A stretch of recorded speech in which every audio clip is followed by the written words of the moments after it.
King Nebuchadnezzar made an image of gold, 60 cubits high and 6 cubits, and set it up on the plain of Dura in the province of Babylon.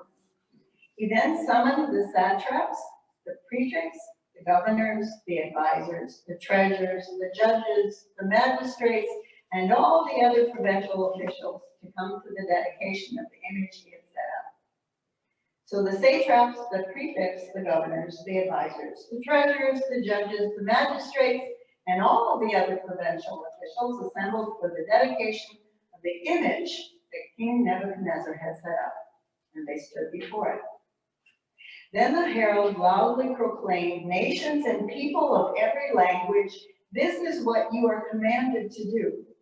As soon as you hear the sound of the horn, the flute, the zither, the lyre, the harp, the pipe, and all kinds of music, you must fall down and worship the image of gold that King Nebuchadnezzar has set up. Whoever does not fall down and worship will be immediately thrown into a blazing furnace." Therefore, as soon as they heard the sound of the horn, flute, zither, lyre, harp, and all kinds of music, all the nations and peoples of every language fell down and worshipped the image of gold that King Nebuchadnezzar had set up. At this time, some astrologers came forward and denounced the Jews. They said to King Nebuchadnezzar, "May the king live forever. Your majesty has issued a decree that everyone who hears the sound of the horn, flute, zither, lyre, harp, pipe, and all kinds of music must fall down and worship the image of gold, and that whoever does not fall down and worship will be thrown into a blazing furnace. But there are some Jews whom you have set over the affairs of the province of Babylon, Shadrach, Meshach, and Abednego, who pay no attention to you, your majesty. They neither serve your gods nor worship the image of gold you have set up."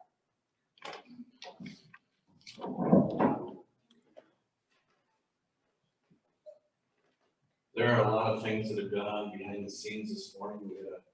We downloaded a new program for our PowerPoint stuff, and that crashed just before the service. And Meredith and Christy had to fix that, go back to the PowerPoint. And Meredith, I don't know if the Apostles' Creed is pulled up in there. If you could pull that up for later, that'd be awesome.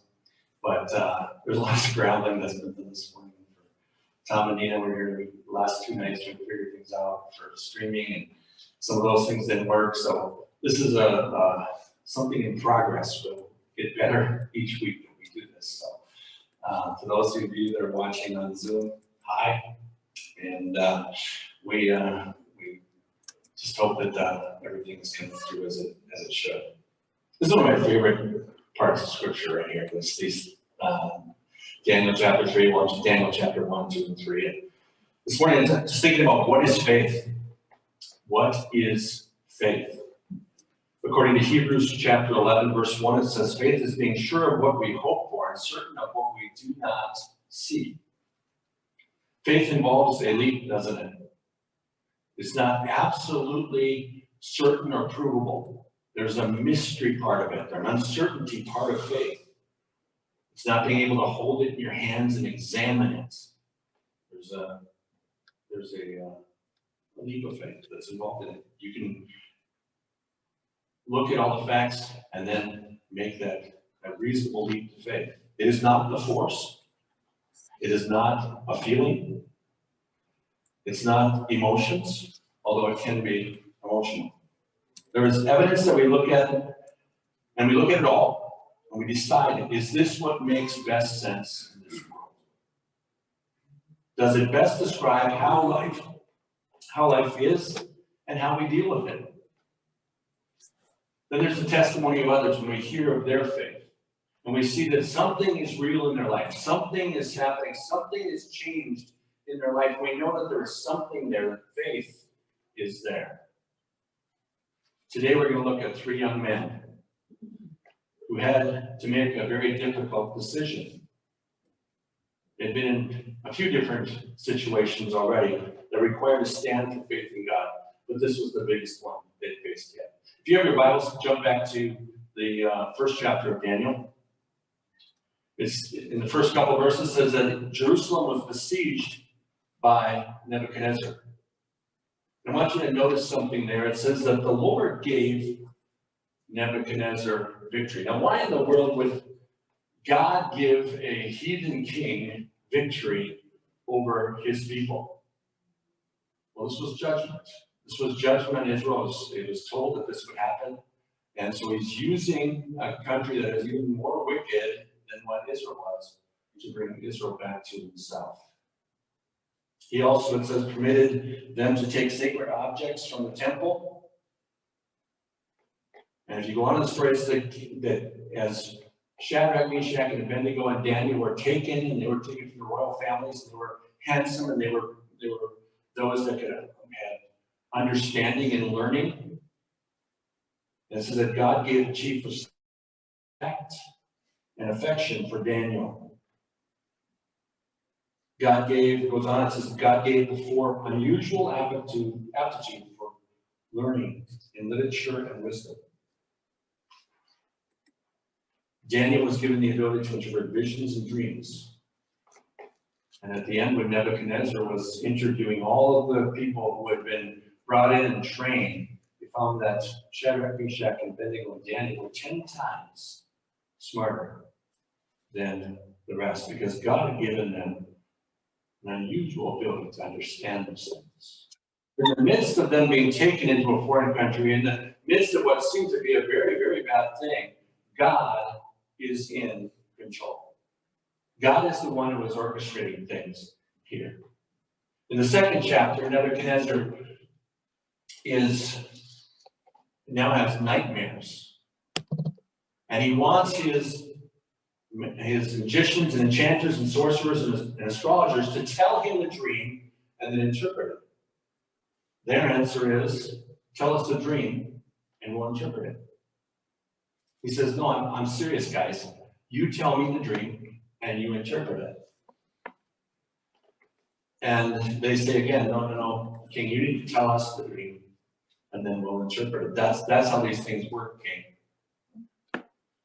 And he says, stop stalling and tell me the dream and what it means, or you'll be torn limb from limb, and your houses will be turned into rubble. And the kings and the wise men say, no one can do this, king. No one can do this. No one except the gods can do this. So he gives the command to kill all the wise men of Babylon. And so they come to the door of Daniel and they knock on the door and they say, come on, you need to come out, you're going to be killed. And Daniel says, why is the king being so harsh? It's brought up to speed on what's going on. And he goes to the king and he asks for a couple more days. The king grants that. Daniel goes back to Shadrach, Meshach, and Abednego and he says, man, hit your knees. Hit your knees and beg God to give me the dream and the interpretation. And that's exactly what happens in chapter 2. And where God reveals the secret vision to Daniel. Daniel then in verse 20 says, praise the name of God forever and ever, for he has all wisdom and power. For he controls the course of the world's events. God is in control. Daniel's acknowledging that whatever Nebuchadnezzar wants to do, he's not really in control. God is in control. He removes kings and sets up other kings. He gives wisdom to the wise and knowledge to scholars. He reveals deep and mysterious things and knows what lies hidden in the darkness, though he is surrounded by light. I thank and praise you, God of my ancestors, for you have given me wisdom and strength. You have told me what we asked of you and revealed to us what the king demanded. So he goes back to the king and he says, you know what, king, you're right. Your wise men were right. No wise men, enchanters, magicians, fortune tellers, or anybody can tell the king's dream and interpret it. That's impossible. And they were also right that their gods, the gods that they were referring to, cannot do this either. because they're just images. They're not really God. But he says there is a God. The God that I serve reveals mysteries and is revealed to me. And he goes on and tells the dream that's a statue of gold and then silver and bronze and iron and clay at the feet. And he tells Nebuchadnezzar that he is the gold. He's the head, he's the greatest kingdom. And after that, Daniel's promoted into the kingdom, and he asks, and then he brings Shadrach, Meshach, and Abednego with him. Shadrach, Meshach, and Abednego are over all the province of Babylon. At this point, the wise men of Babylon should have been very, very grateful to Daniel, Shadrach, Meshach, and Abednego. Except for them, they would have all been killed. But it seems to me that they are jealous and want them removed from position. And I don't know how much time passes between chapter 2 and chapter 3, but I think that there's something tied together with Nebuchadnezzar hearing that he is the head of gold, and then this 90-foot gold image, 90 foot tall and 9 feet wide.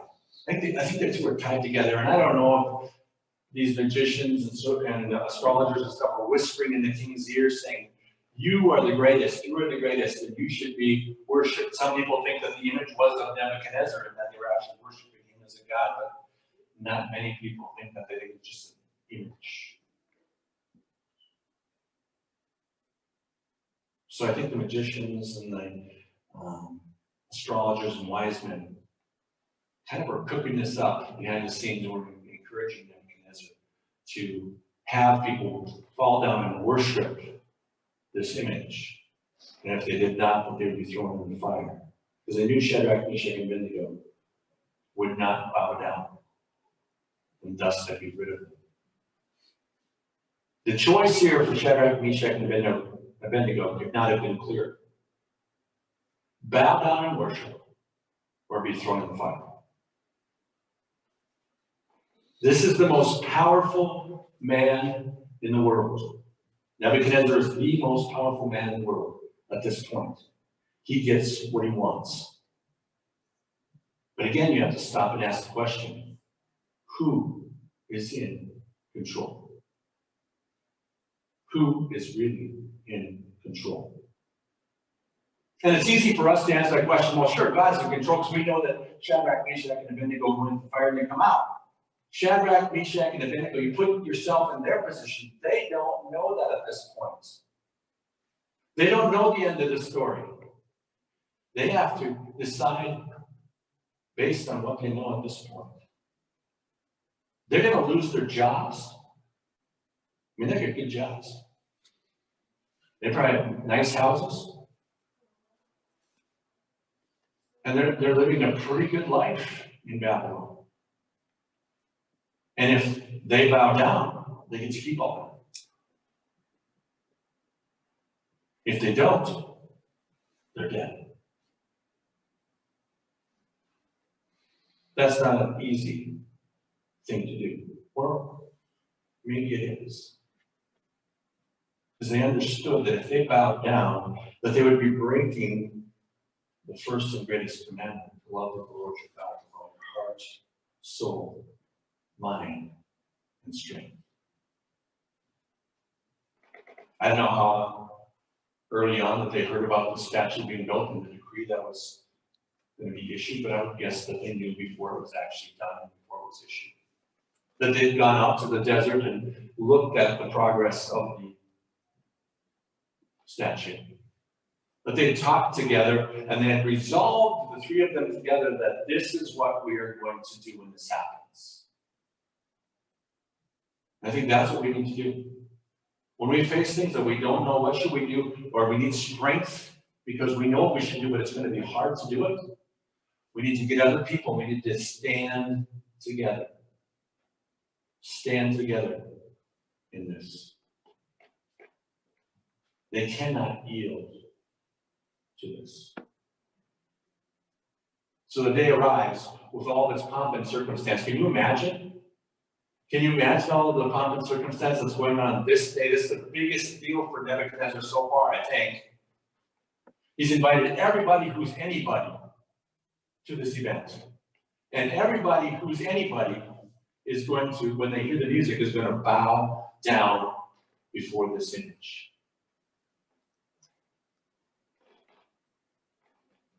So the herald announces, then the music starts.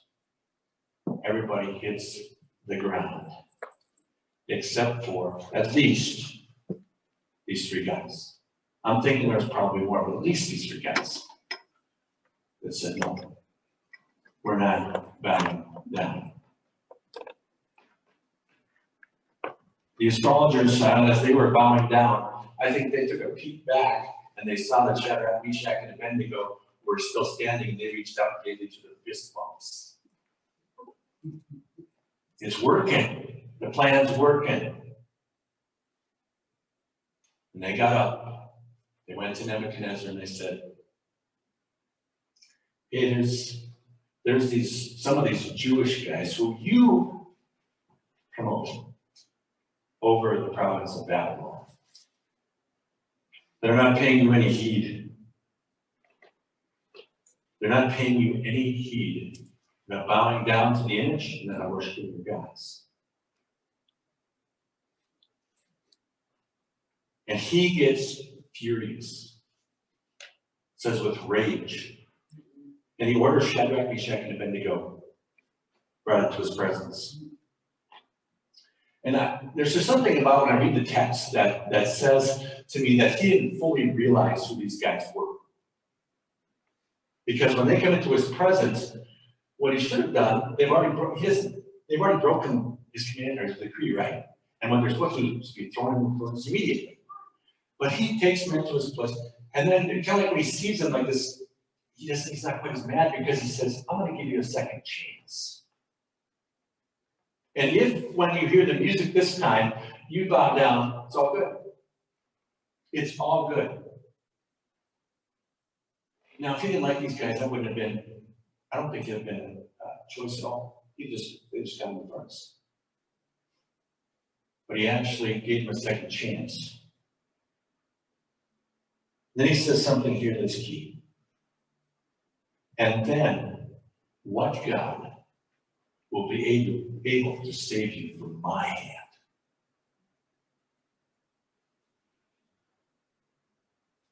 He's thinking in terms of little g, God, not big G, God. He's right. Little g gods can't do anything. They can't do anything to save you. At this point in time, if they had all kinds of money stored away, if they've been careful, then it's going to help at all. You can bribe all you want, it's going to help. If you've been bowing down to other gods, then they aren't going to help. It is not going to help at this point. But this big G God is not intimidated by the most powerful man in the world.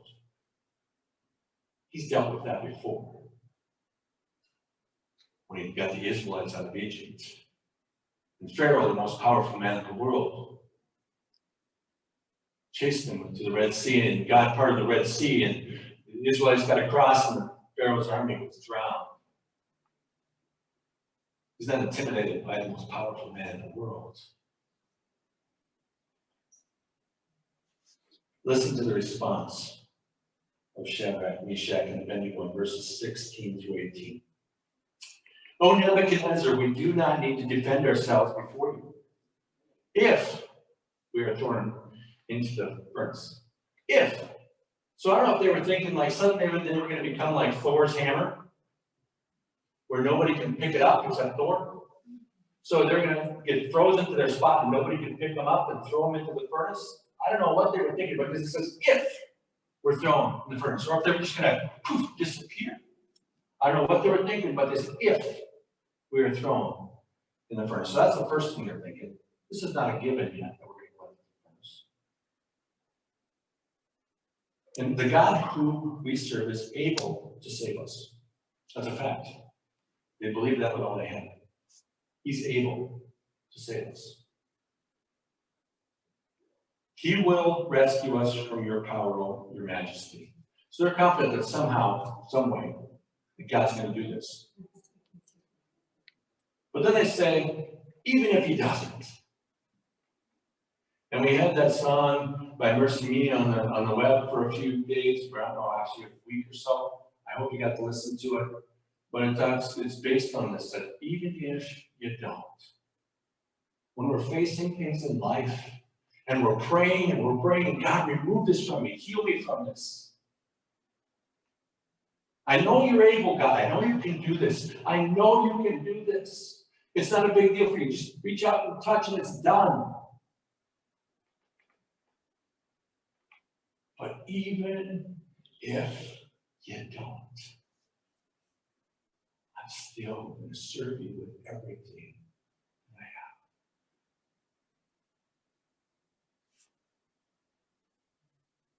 We will never serve your gods or worship the gold statue you set up. Can you imagine Shadrach, Meshach, and Abednego standing before the most powerful man in the world? And I'm not sure how they said this.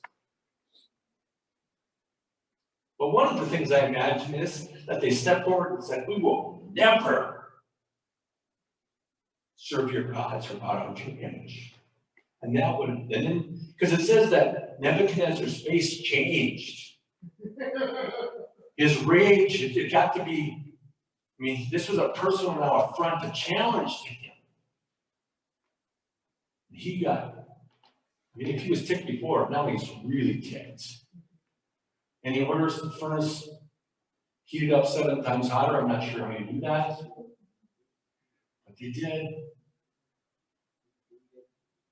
And he has the strongest men, strongest soldiers come and tie him up. And if you're Shadrach, Meshach, and Abednego, what are you thinking at this point?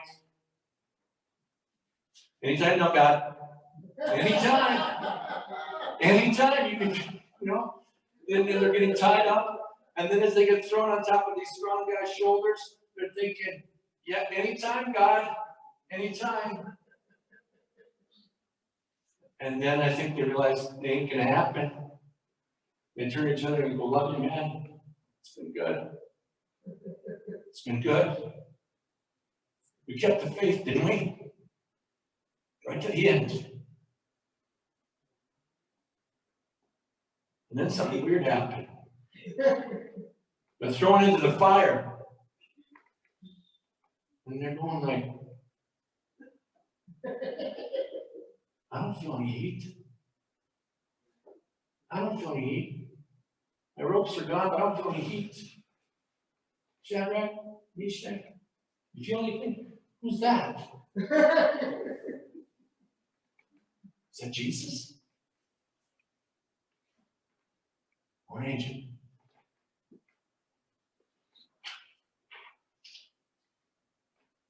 Talk about that for a while. It was Jesus or whatever it was. An angel.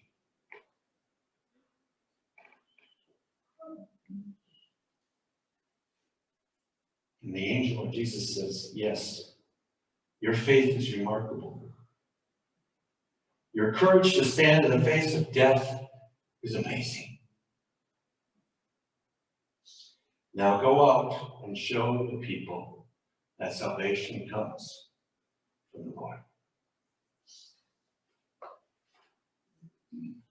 Nebuchadnezzar, I don't know how it exactly worked. I know they got thrown in from on top and they dropped into this furnace. But there must have been a window of some type or a door inside, or I don't know what it worked. But Nebuchadnezzar could see inside there somehow. And he jumps up off of his throne or seat or whatever it was that's there. And he says, weren't there 3 guys we threw in? Now there's 4. Is that one of the soldiers? No, all the soldiers are dead and accounted for. So who is it? He looks like he's the Son of God. Son of God. Shadrach, Meshach, and Abednego, come out of there. Come out of there. And they walk out, and here's this scene. If you can imagine in your head, here's this scene of all the governor, everybody who's anybody is there. It says the governors, they gathered listening. Then the high officials and governors and advisors crowded around them. And they saw that the fire had not touched them. Not a hair on their head was singed. You don't have to have a very hot fire to have your hair singed. And it smells bad, right? There's not even the smell of smoke on them. How many of you have ever been around a fire where you don't come in the house and they go, whoa? And people know right away that you've been around a fire. They didn't even smell it. What kind of a bubble did God have around them anyway? God protected them. Nebuchadnezzar is converted here, or at least converted for this time. Moves a little closer to God. It says, praise to the God of Shadrach, Meshach, and Abednego. He sent his angel to rescue his servants who trusted in him. They defied the king's command and were willing to die rather than serve and worship any God except for their own God. Wow. Will that be said of us? At our funeral? They didn't serve money. They didn't serve power. They didn't serve anything else in this world. Who they served was God. And we knew it. The foundation of their life is God. Even the most powerful man in the world had to recognize that now.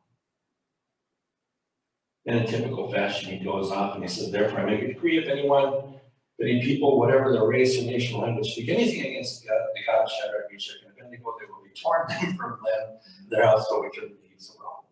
This guy's a violent guy. They said, no other God can rescue like this. And that's the truth. No other God can rescue like this.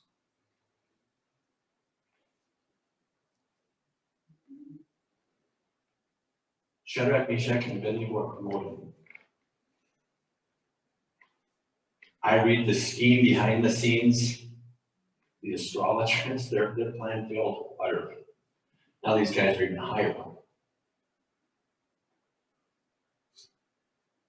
The truth I take out of this is God is in control, even when we cannot see it. God is in control. Even in the midst of a worldwide pandemic, God is in control. God is able to deliver us. We believe he will. But even if he doesn't, the resolve is that we stay true to him and that we be about his mission. This is the why of life, folks. This is why we live. This is why we do what we do. This is why we come to church. Because we want to learn, how can we love God more? How can we love him with all our heart, soul, mind, and strength? Make sure that he is the foundation of our life. So when we're faced with the choice of it's either deny God or death, that we will stand. We will stand. And while God gives us breath, that we are about bringing his love, his gospel to the world around us. That is what we're about. As a church, that's what we're about. And I've heard some stories during this pandemic. They've lasted since we've been apart. Stories, how people have come to the Lord. How we're able to bless this waitress from Pizza Hut with $900 by a drive-through pizza party. And she sent us, I wanted to have that, I forgot to get it scanned in and whatever, but she sent us a note this week saying, you made a difference. I'm still in shock, she said.